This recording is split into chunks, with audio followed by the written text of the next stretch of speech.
We're with Coach Gundy as the Cowboys get ready to hit the road to West Virginia to take on the West Virginia Mountaineers. If you really stop and think about this year, you've won the last 2 games, and we're seeing sort of the evolution of the changes you've made. Offensively, in some ways, pretty significant.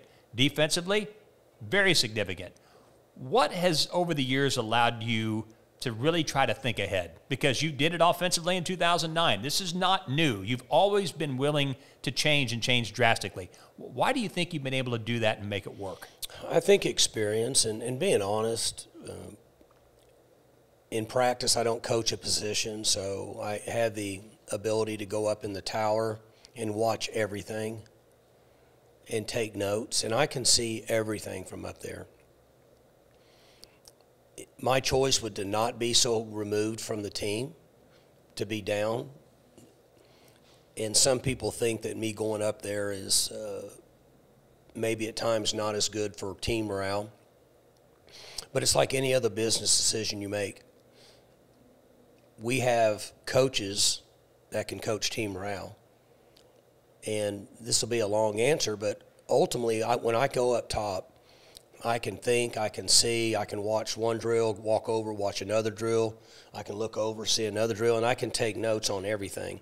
So that allows me to bring up for a conversation the next meeting in the morning on why is this happening? Why are you doing this drill? I don't see enough tackling. This is not what I think it should be. Now, I might be wrong, but at least there's a discussion. So there's a manager in place, and it allows me to manage. When that happens, you instigate conversations in meetings that could be productive. Or they could just tell me this, and I'll say, okay, I'm good. Well, what about this? And I can get a better barometer of the team up there than I can down on the field. And so that allows us to make changes that I think can help our team in the long run.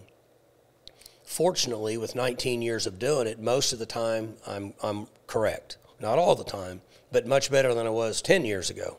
Right. And so when you're coaching, you're game planning, you're recruiting, you're worried about your position, you got all these things going, and you can't see the big picture. Assistant coaches cannot see the big picture.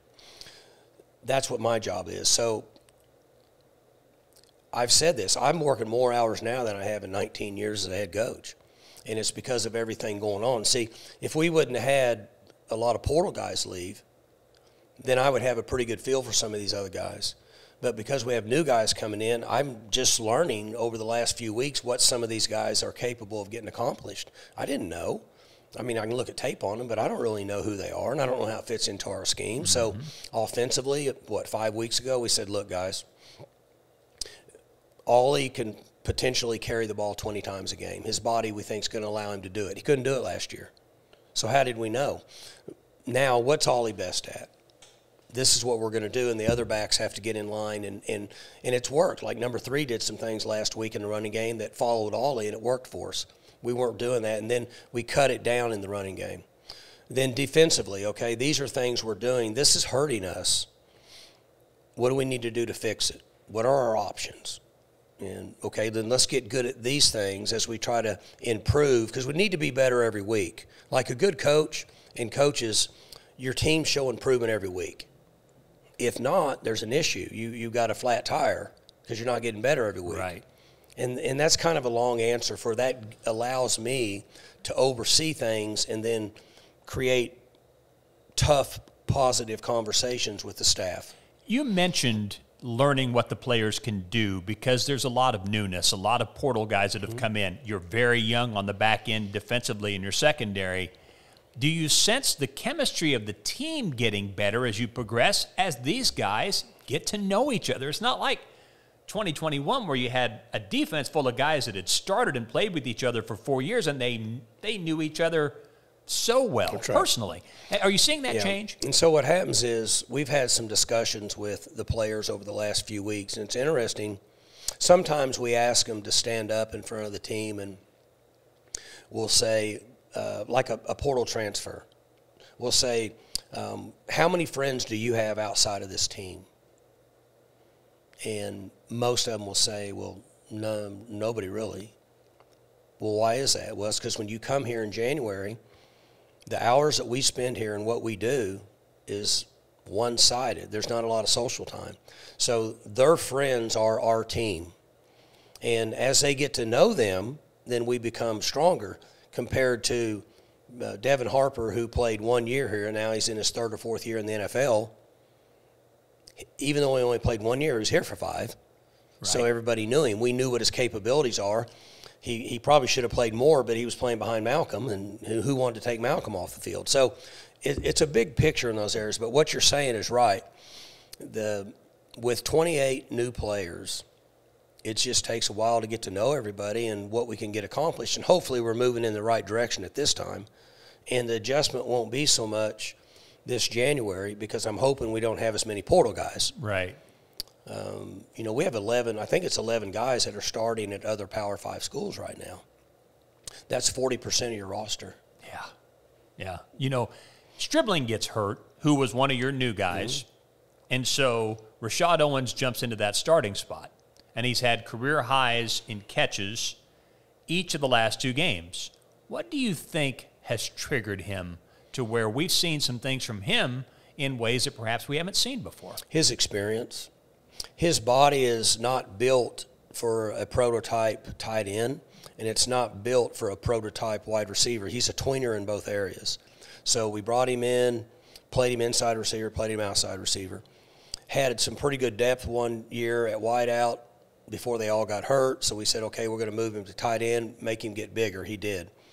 Then we said, okay, that's not the tight end we're looking for. We made a little transition, moved back into slot receiver. Then we get injuries, now move back out to outside receiver. During that time, he has gained valuable experience. Played in the Fiesta Bowl, had catches in the Fiesta Bowl. So those things have allowed him, and his attitude has been unbelievable. In all the movement, he's been physical, he's been tough, his attitude's been good, and his experience has allowed him to be successful. Even though you gave up some big plays in the passing game against Kansas, do you feel like you're getting closer defensively to where you would like to be? Sure, we're getting closer every week. We dropped coverage twice and gave up 2 big plays. And then we gave up 5 big plays. 2 of them we dropped coverage. Those things we can fix. Got to get our eyes in the right spot. 2 of them, their quarterback ran around, the pass rush was late, and we're in coverages that are extremely difficult if it's going to last 5 to 6 to 7 seconds. Those things we can clean up. We got to find ways to activate and get a little bit better pass rush. Not just say, okay, a couple times Rucker got beat. He was also in a difficult situation. Mm-hmm. They cleared the lane out, and he's trying to cover Allen Iverson. Right? Do I go out and defend him? Is he going to run by me? Yeah. That's kind of what he was in. So we have to migrate toward ways to alleviate that from happening, all while in the system. And then if we'll get our eyes in the right spot, when we can reduce those plays, we'll continue to get better each week. How do you like the West Virginia matchup? What do you think? I like it. I think it's good. They're playing good. They should be 5-1. Period. It is what it is. It make a difference who we play. They've already played Pitt. They've already played Penn State. They played at Houston. They played Tech. So it's not like they've played a soft schedule. Yeah, at TCU and won there too. Yeah, and they played at TCU. So they played I'm guess on paper, a more difficult schedule than we have, and they should be 5-1. And that's a credit to Neil Brown. For lack of a better term, he's had his back against the wall for 2 years. And he's battled back, and they've had some portal guys, and they've come back. They've obviously done a good job of coaching them. They've played pretty well. To be 5-1, to be just on the cusp of being 5-1 is pretty impressive. So, like every game we're going to play from this point moving on will be a challenge. It's going to be about our preparation, the coach's ability to come up with good plans, get that across mentally to the players where they can execute on Saturdays. It's going to be a challenge every Saturday. Time for What's Your Beef. It's brought to you by Old Trapper Beef Jerky. You can see the quality through the clear plastic packaging from Old Trapper Beef Jerky. Okay, so against Kansas, some funky formations by the Jayhawks created some issues. What's the boundary you feel like that needs to be set? The ability offensively to be creative versus so much trickery going on that it's unfair to the defense. What's the balance there? Yeah, so I'm not taking anything away from teams that are taking advantage of the unbalanced formations, because as of now in the rules, you can do it.